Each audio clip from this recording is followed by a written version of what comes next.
YCP నేతలపై TDP MLA Gorantla Buchaiah Chowdary ఆగ్రహం వ్యక్తం చేశారు. మంత్రి నారా లోకేష్ ను బద్నాం చేయాలన్న ఎత్తుగడతోనే డీఎస్సీ విషయంలో వైసీపీ దుష్ప్రచారం చేస్తుందని ఆరోపించారు. వైసీపీ తప్పుడు ప్రచారంపై ఉద్యోగాలు సాధించిన ఉపాధ్యాయులు 10,000 మందితో నిరసన చేపట్టబోతున్నారని అన్నారు.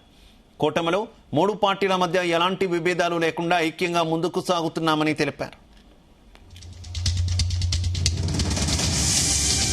ఏదైతే ఎక్కడో జరిగిన విధానాన్ని తెచ్చి మనకు పొలవటం కోసం, లోకేష్ని బదనాం చేయడం కోసం చేసే కార్యక్రమం, అలాగే కొన్ని కార్యక్రమాల్లో పవన్ కళ్యాణ్ గారిని బదనాం చేసే కార్యక్రమం వాళ్ళు ఒక ఎత్తుగడగా వెళ్తా ఉన్నారు. కులాల మధ్య చిచ్చు పెట్టడం కోసం, మతాల మధ్య చిచ్చు పెట్టడం కోసం, ప్రాంతాల మధ్య ఒరిజిన్ తేవడం కోసం చేసే ప్రయత్నాన్ని మేము ఖండిస్తా ఉన్నాం.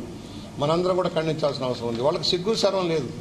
నిన్న కర్నూలులో ఎవరైతే ఉపాధి పొందిన ఉపాధ్యాయులంతా కూడా చెప్పారు, మీ భర్తం పడతాం నాయన, మీరు జాగ్రత్తగా ఉండండి, మా అందరికి గౌరవంగా వచ్చినాయి, మెరిట్ ప్రకారం వచ్చినాయి అంటే దాన్ని మళ్ళా వక్రీకరించే కార్యక్రమం నడుస్తూ ఉంది.